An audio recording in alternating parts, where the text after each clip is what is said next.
guys, what's up? It's your girl Cam Ray and you're watching Cam Ray Music TV, and I'm here to do another Love and Hip Hop Miami review for you. If you're new here, make sure you subscribe down below to my channel, comment as we move through this review, like, share, comment, follow, all of that. All of that. Alright y'all, let's get into this review. So, you guys know how I do with Love and Hip Hop, okay? I don't be recapping the whole entire thing if I don't feel the content is worthy enough. We're only gonna attack a few points here, just a few, because honestly I just really wasn't that interested in last night's episode. Okay, so Shay had a few scenes this episode where she was giving it to the camera. Okay, she looked really good, I will give it to her.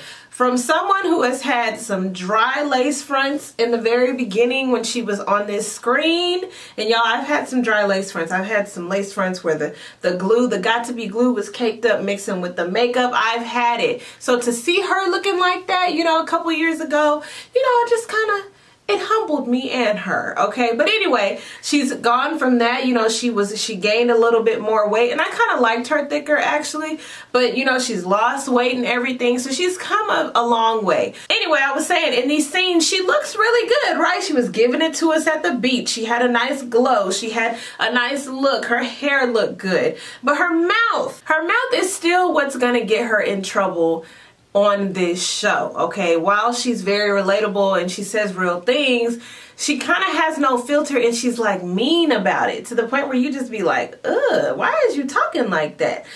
So she has this problem with JoJo. You know, she links up with Blue, of all people.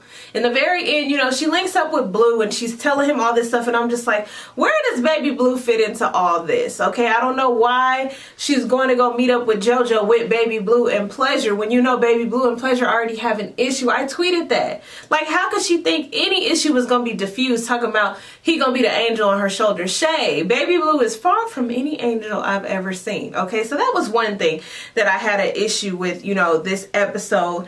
They are putting Shay in a lot more scenes. I don't know if y'all noticed that. I don't know if she's on the opening credits, but they definitely trying to give her a staple, give her a spot on this show. Another thing, Trina and her group, her clique, her people, her team, apparently her team has gotten beside themselves and they're starting to feel themselves a little bit. Alvin is Hollywood now, and he's starting to steal deals and work with people that he met through association with Trina and try to make his own stuff. Y'all, Trina was going off. Now, I don't know that it's ever this necessary to be yelling this much at the top of your lungs. Like, she could have had a stroke, she could have had a heart attack. Like, I'm not giving you all of my health like that. I'm just not gonna do it. I'm not gonna yell at you at my own expense. I'm just not gonna.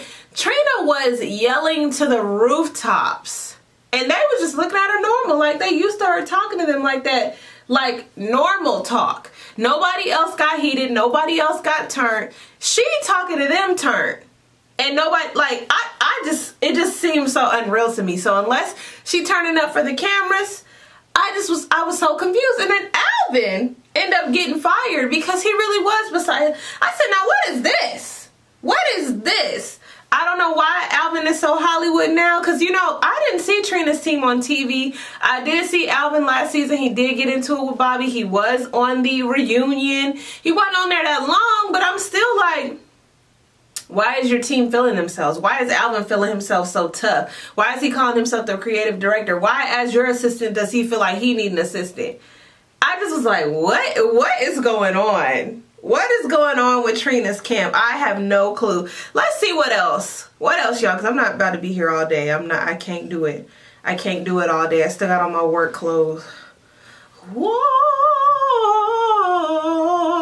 Empanada and Hollywood, they patch everything up. Hollywood seems to be in a different place in life. Good for him. Chaotic is actually good TV. Now, he could stand to brush his teeth and maybe a nice haircut and a bath, but he is good TV. I noticed that when he was sitting with Pleasure and Hollywood and they was talking, he was moving the conversation. He had transitional words. He had nice reactions. He was the one with the comedy, he was the one.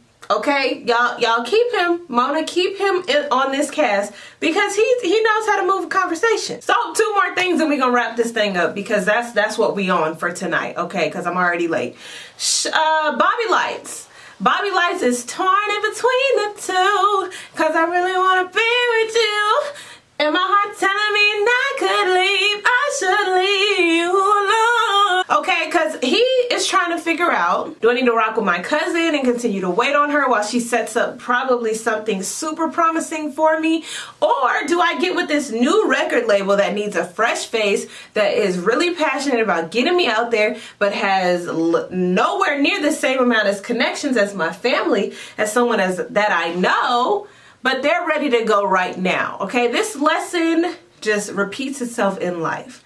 Taking the microwave, steps in life instead of the oven, or instead of letting something simmer and truly develop. Okay, I can honestly say that I'm torn for Bobby Lights, because he's been waiting. He's been waiting for this chance with Trina, and then Trina's family on top of that. So then that could be another reason why she's not wanting to put him on, because he's family. And then it took her even longer to actually believe in him enough to where she wants to get behind him.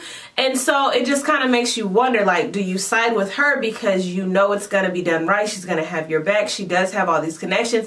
But then Trina is not that far in the game herself anymore.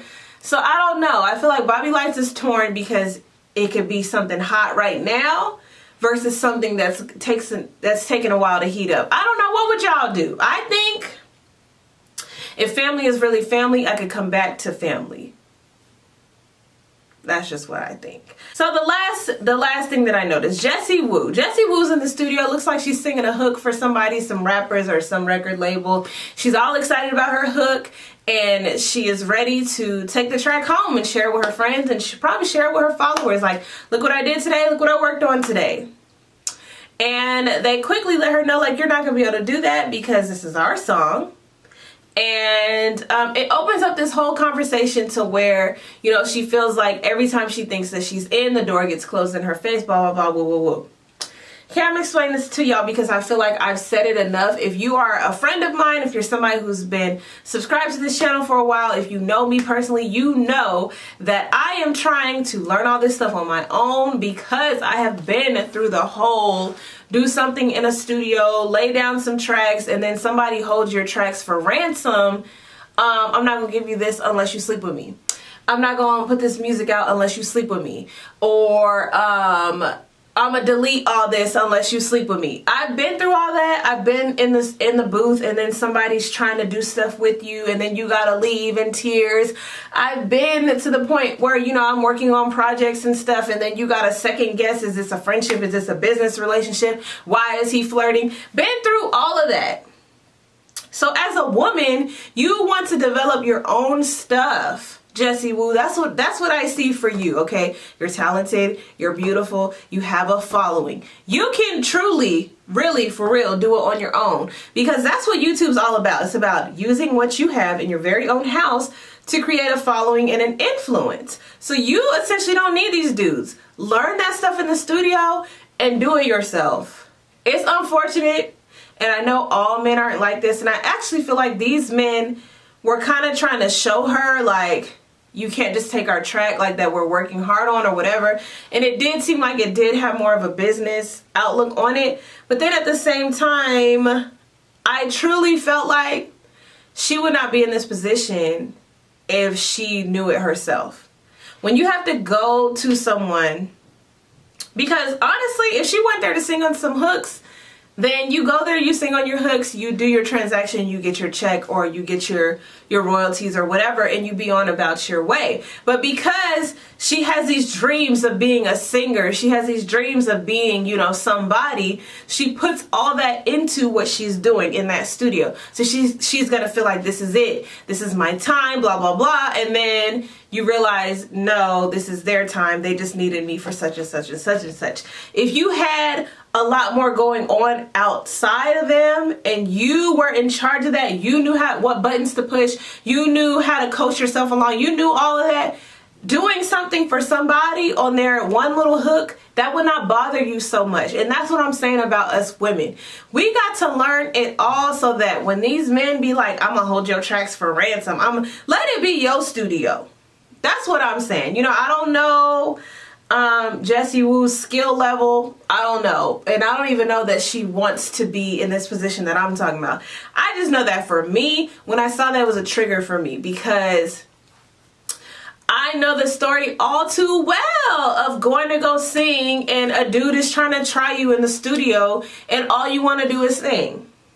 I know the story all too well. So, Jessie Woo, I advise you, girl, to look at this as a moment. You know, you're already on top with the YouTube game. Learn some stuff on your own, go to school, whatever. And she already got a degree in broadcast journalism. So it's like, create your own.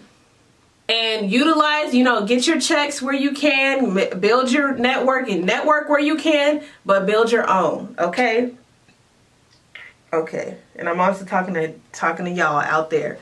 So anyway, y'all, the rest of this was foolishness, okay? Maybe I'll have a more in-depth review for y'all next week, but this week it just was blah. I just had a few points that I wanted to talk about, a few things that I wanted to mention, but y'all know what to do in the comment section down below. Let me know what you thought about this week's episode of Love and Hip Hop Miami. I'm Camray, and this is Camray Music TV. Like the video, share the video, follow me on Twitter and Instagram at Camray Music TV, and I'll see you guys next time. Bye!